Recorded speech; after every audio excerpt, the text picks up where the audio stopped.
Tripura Info News Update. হাজার হাজার কর্মী সমর্থকের উপস্থিতিতে বিশাল মিছিল করে মনোনয়নপত্র দাখিল করলেন তিপ্রামথা প্রার্থী রুনিয়াল দেববর্মা।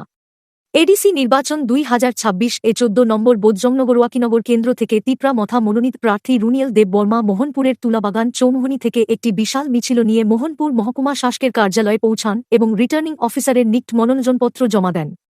এই মিছিলে উপস্থিত ছিলেন এডিসির ইএম রবীন্দ্র দেববর্মা, তিপ্রামথা লেফুঙ্গা ব্লক সভাপতি দীপক দেববর্মা এবং দলের যুব সংগঠনের ব্লক সভাপতি প্রশান্ত দেববর্মা।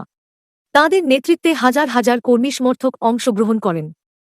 মনোনয়নপত্র দাখিলের পর সংবাদ মাধ্যমের মুখোমুখি হয়ে প্রার্থী রুনিয়াল দেববর্মা জানান, এডিসি নির্বাচনে তিপ্রামথা দল 24টি আসনে জয়ী হয়ে পুনরায় সরকার গঠন করবে। তিনি আরও আশাবাদ ব্যক্ত করে বলেন, তার নিজ কেন্দ্র বোধজংনগরে তিনি 200% জয়ী হবেন। এছাড়াও নির্বাচনের একেবারে প্রাক মুহূর্তে অনন্ত দেববর্মা ও সদাগর কলিদের তিপ্রামথা ছেড়ে বিজেপিতে যোগদান প্রসঙ্গে তিনি বলেন, এতে দলের উপর কোনো প্রভাব পড়বে না।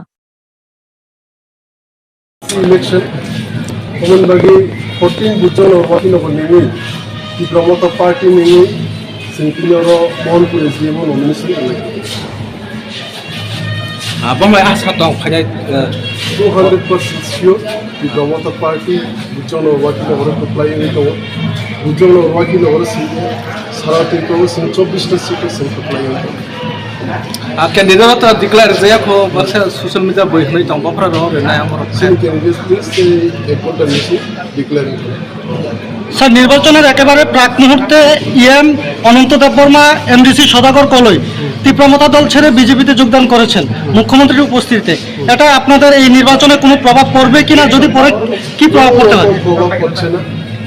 আমরা তিপ্রামথা পার্টি বিভাগের নেতৃত্বে বিপুল সিট নিয়ে আগামীতে পিটিইটি সিট সরকার করছি।